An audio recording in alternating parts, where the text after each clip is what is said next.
Okay, so I just want to go over some of the general stuff with you so that you have an idea of our basic setup, what our day-by-day class looks like, what your expectations are, what my expectations are, and so on and so forth, and then give you the opportunity to ask any general questions.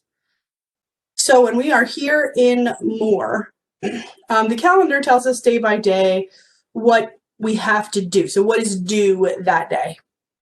So for example, if we look at Monday, we'll see that we have 2 video lessons to watch. Now I want you to note that those 2 video lessons need to be watched before class starts.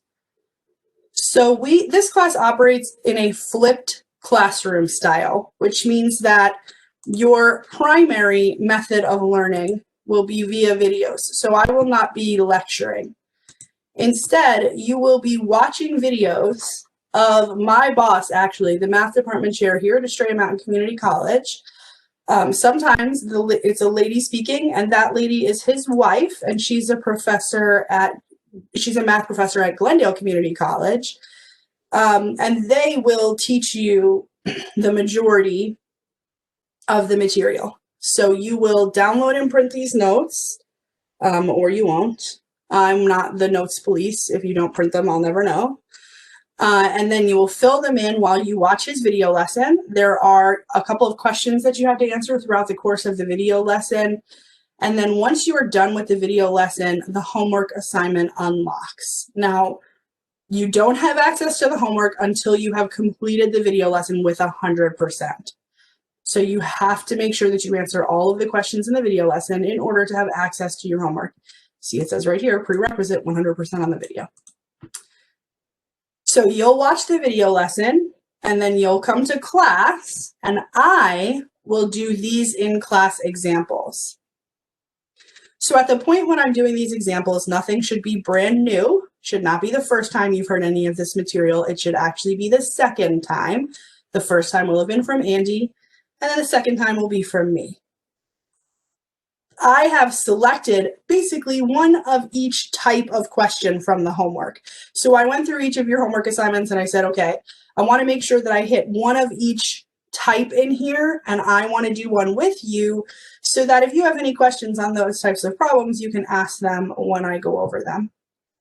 And then that way, when you do your homework, you feel like, oh, I just saw Jess do something like this. Let me go back and look at how we did it when she did it in class. Okay? So you'll watch the video, you'll come to class, we'll do the in-class examples, and then you'll work on your homework. The in-class examples will not usually take more than 30 minutes. I try to keep it to less than half of the class period because my goal is for you to have half of our time together where you are working on math and I am sitting here waiting for you to ask me questions, because there is no better opportunity than having me, the math expert in the room, just waiting for you. Knowing that every Monday and every Wednesday you will have at least 45 minutes, usually closer to an hour, to do your homework with me available and waiting to help you. Okay? That's what we do. So I do the in-class examples. In-class examples are almost always between 20 and 45 minutes.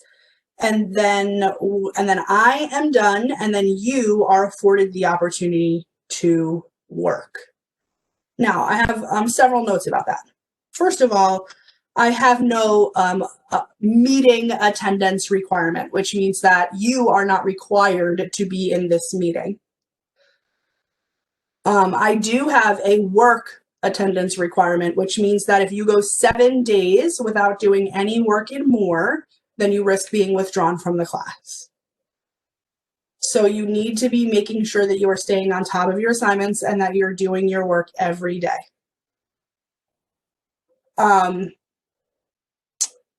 I am here in this meeting, so I know that you guys probably have seen that this meeting has really weird times.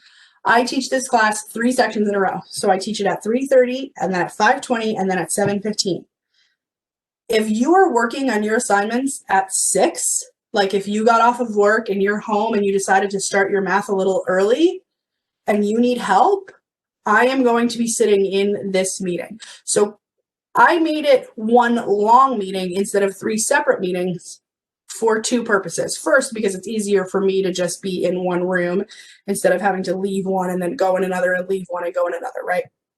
But primarily, I did that so that if you wanted to come in early, you know, I get in this room at 3:30 and I am here from 3:30 until 8:55.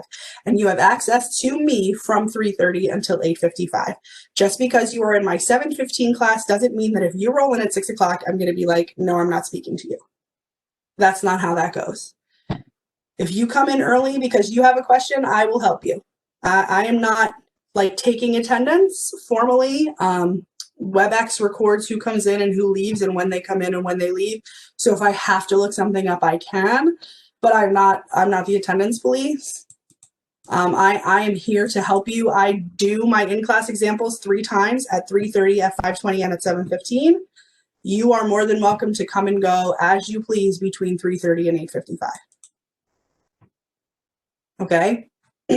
So that is a double-edged sword, because what will happen is some of you guys will do awesome and you'll get like a month ahead and you'll be doing amazing because math is your jam and you don't need to come to this meeting to be able to get hundreds on all of your assignments. And I salute you. If that's you and you're doing well and you don't need to come like into this WebEx meeting, then no. However, here's what I need you to know. If I start getting multiple more messages from you about questions that I know that I've done an example just like it during the meeting, and then I go and I check your attendance and I realize that you haven't been coming, my first question is going to be, what's up with your attendance? Because I am certainly here to answer any question you have. But if you are struggling, then you need to be in this meeting.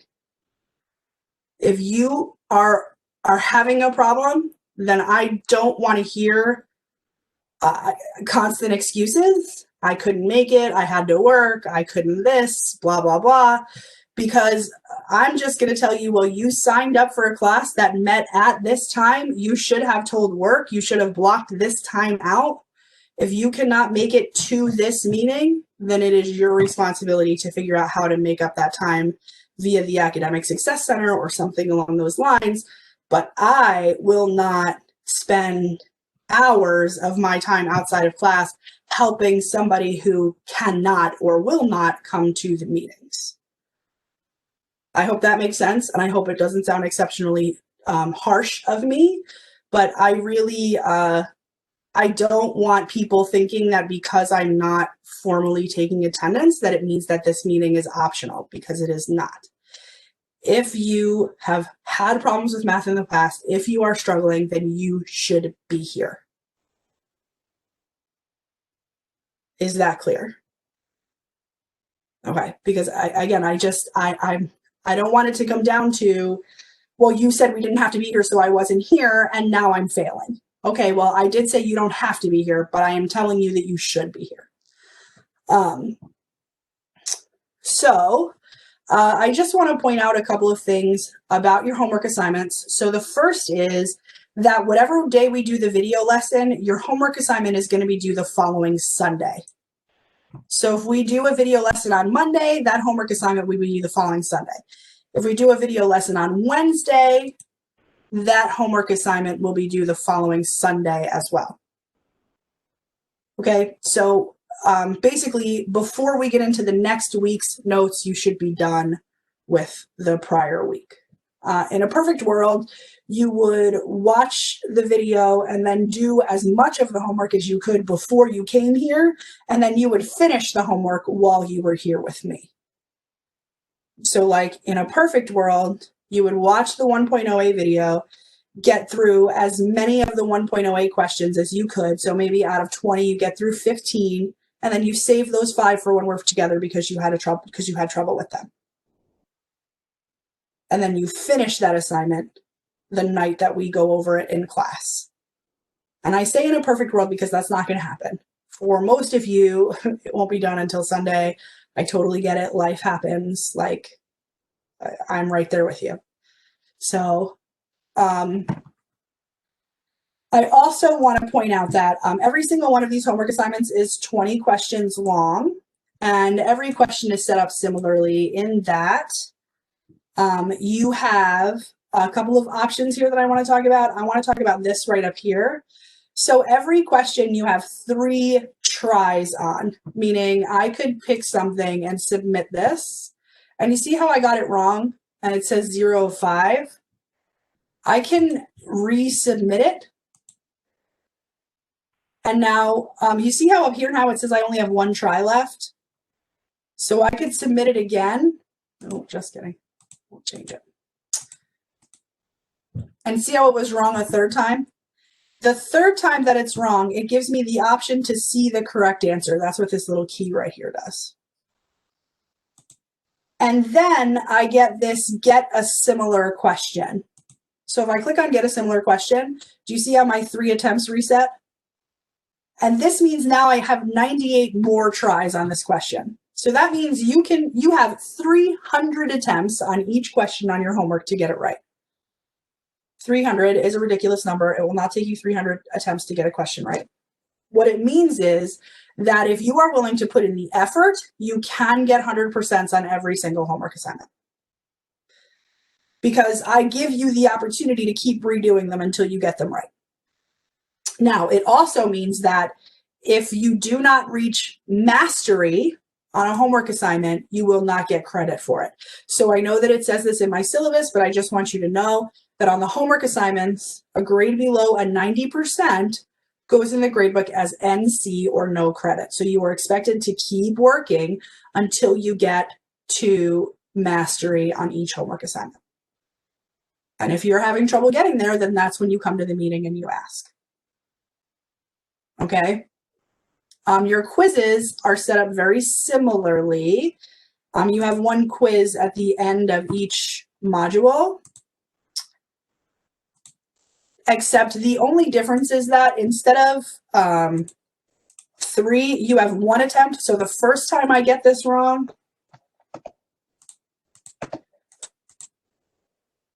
see how all of a sudden I go right to get another similar. So you only have 1 attempt on each question, but you still have access to 99 questions. And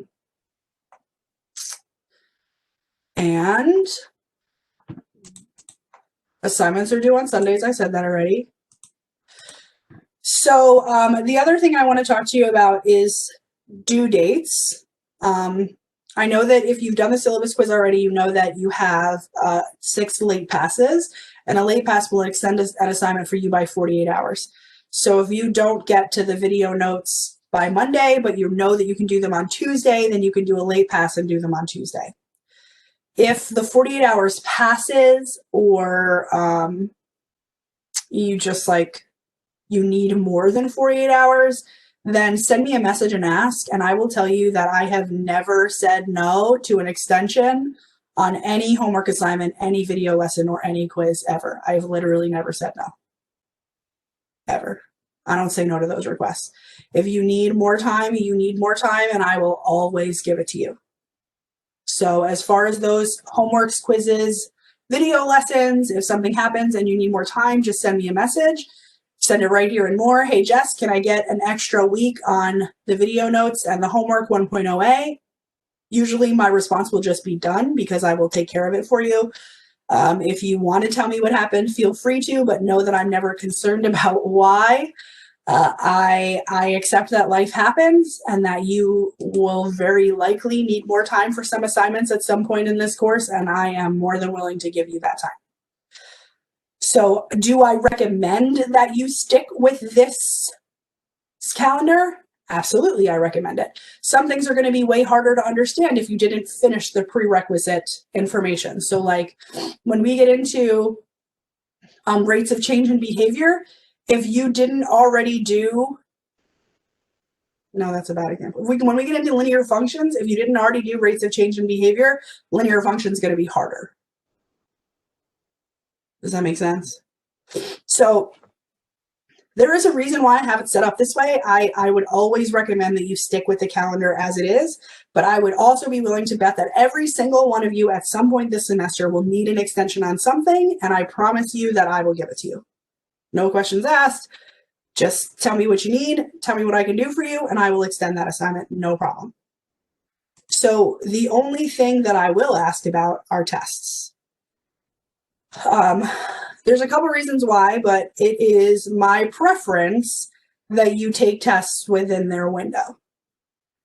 So the syllabus has the window dates for tests on it. You only have a 4-hour window. So once you start the test, it locks you out after 4 hours. I expect that over the course of 4 or 5 days, you should be able to set 4 hours aside to take a test. I only ask you to do that 3 times this semester.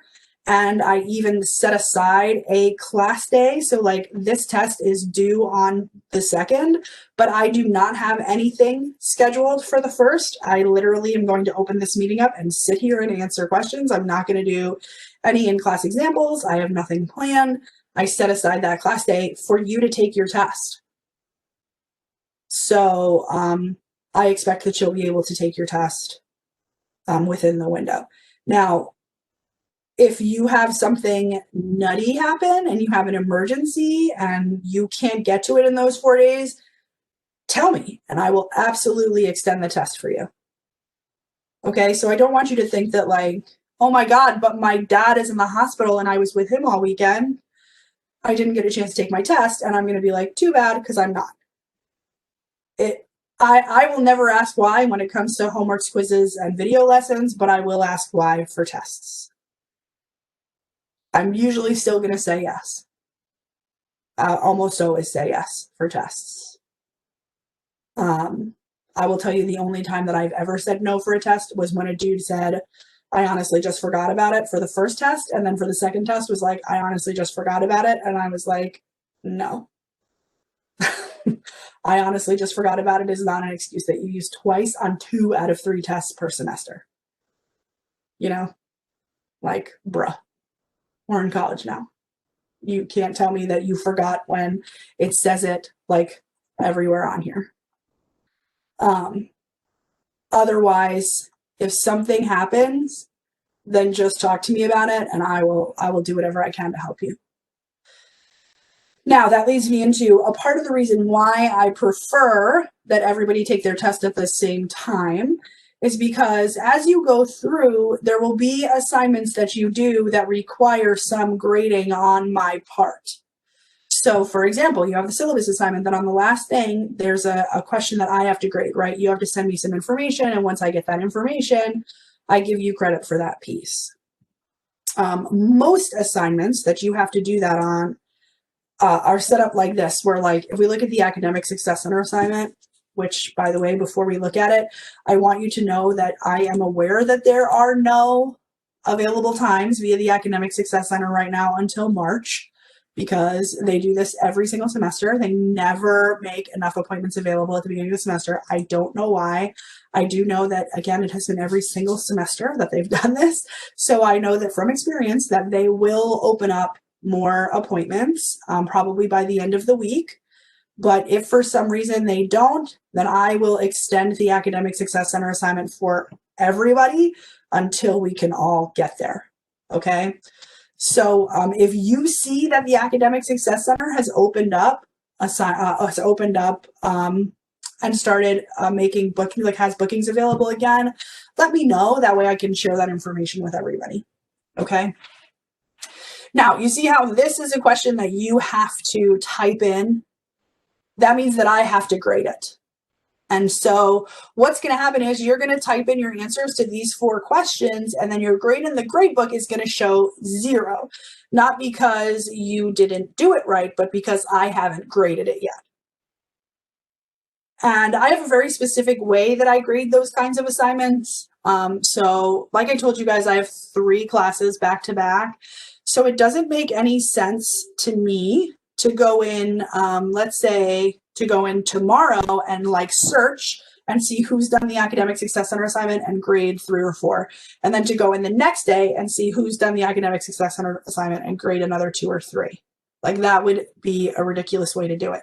So instead, what I do is I wait until after it's due. So if your assignment right now is due on the 31st, then that means on February 1st, I will grade everybody's. So if you finish this academic success center assignment tomorrow, you're still not going to get a grade on it until February 1st. So what I need for you to do is to not panic, although some of you will.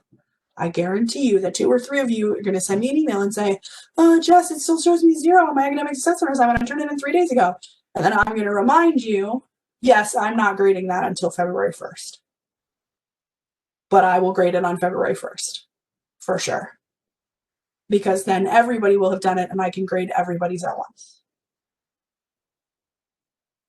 So please don't panic. There are a couple of assignments like that as we go through that I need to hand grade. And again, any assignment that I need to hand grade, I will not do until after the due date. Now, that does lead me to a little asterisk. So let's say that most people have no problem getting an assignment, so I don't extend it, or getting an appointment, so I don't extend it, but you can't get an appointment for the Academic Success Center until Tuesday the 2nd. No problem. Send me a message, let me know. I will extend this assignment for you until the 5th. The issue is, though, that I'm going to grade everybody else's assignment on the 1st, and then I 100% am going to forget about you. Don't take that personally. It's just because in my head, that assignment has been graded, right? So if I give you an extension on an assignment that I need to hand grade, I need you to follow up with me and say, hey, that assignment's done. Can you please grade it? Because I 100% promise you I will forget. 100%. I never remember those things. I give so many extensions that remembering which ones I need to go back and hand grade and when is just not a thing I can do.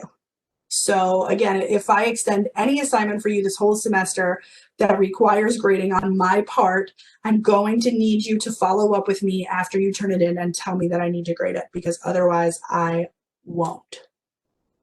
And I'm telling you that because, like, I had a dude 2 years ago who did one of his tests late. He had like a legit excuse. I don't honestly even remember what it was. He took his test like a week late, no problem.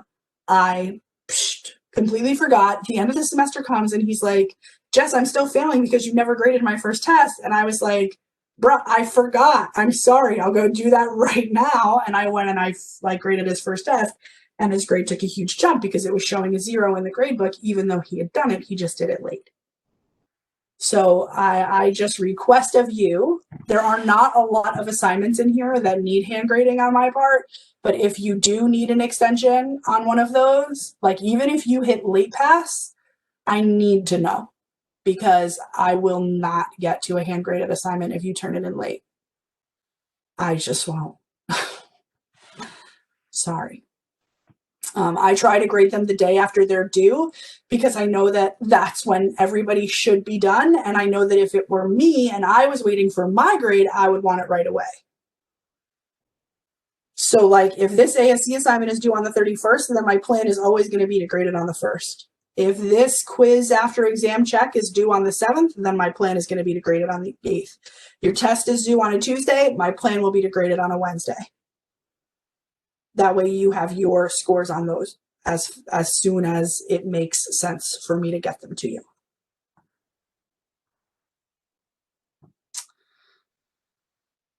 I feel like that was everything. Yeah. So do you guys have any questions?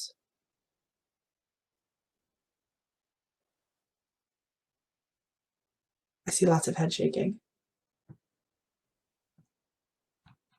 Okay.